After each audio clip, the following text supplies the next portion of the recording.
Okay, you're clearing the ball, and you're a defenseman.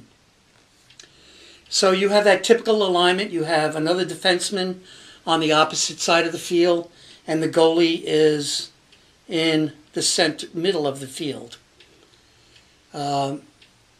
If no one is guarding the goalie, don't throw the ball all the way across the field to the defenseman.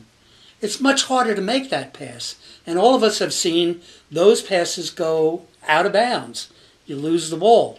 Much easier to just throw it to the goalie.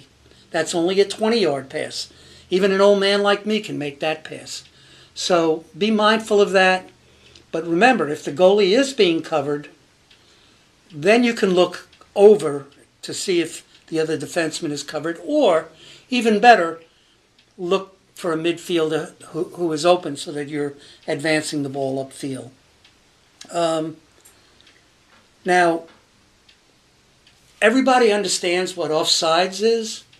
You have to have, let's say, 3 offensive players and on one side of the field. You have to have 3 defensive players and a goalie on the field. So let's say it's in your defensive end and you're looking to clear the ball. And a defenseman is going to go over the line. Now, we all know that 3 players have to stay back with the goalie. And you as a midi decide you're that one. How do you signal that? You signal it by raising your stick. What does that do? It tells your teammates, go over, I'm going to stay back. It also tells the referee, look, we're not offsides because I'm a midi and I've stayed back. It's just a little thing, raise the stick, but it's an important aspect of the game. Another thing, I was at a game the other day, actually it was a college game, of pretty high-ranked teams. And this one team was in its defensive end, and the other team hit the ball so that if it had, the defensive team hit the ball so that if it had gone out of bounds, it would have been turned over to the offensive team on that side of the field. So one of the defensemen raced to the end line. He was able to scoop the ball up, but his momentum was going to carry him out of bounds. So heroically, he lifted his stick, threw it over his shoulder, way up into the air. Well, guess where the ball bounced? Right in front of the goal. One of the attackmen on the opposing team picked up the ball, and fortunately for that defenseman, he bobbled it and lost the ball, and the defense picked up the ball again. There are times that you can save the ball in your defensive end, but don't ever save it in that way, ever, ever, ever. Because I can tell you how many times I've seen that kind of save go right in front of the goal, the other team picks it up and puts it right in. So be careful with that. Here's another discretionary call that's important, but let's say your team is clearing the ball. There's a penalty on the other team, so you're bringing it down into your offensive end. Be very, very careful of try not, particularly if you're the goalie and you're controlling the flow, try not to clear it on the box side. Why?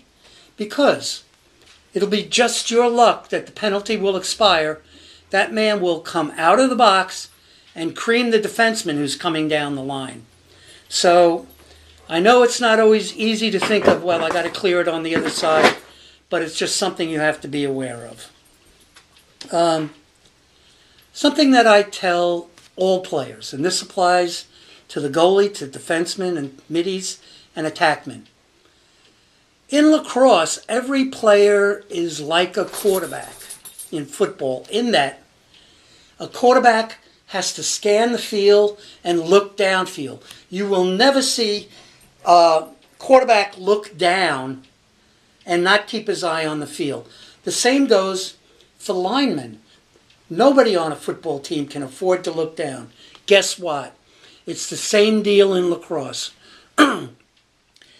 When you're dodging from X, if you're an attackman, and you're looking down, you're unable to see guys cutting that you need to pass to.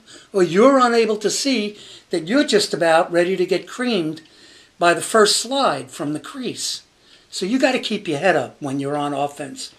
When you're a defenseman and you're clearing the ball, you can't have tunnel vision. You can't just see in front of you. You can't put your head down. You've got to be a quarterback. You've got to see the whole field. Look, there's a midi over there that's open. He's across the field, but a pass to him gets a fast break started. There may be somebody right in front of you. So keep your head up. I don't think I need to explain why a goalie needs to keep their head up, and I don't think I need to explain why a midi needs to keep their head up, because if you're offensive, you'll need to look for people to pass to. Okay, I'll have to stop here because my dog, Ned, wants something.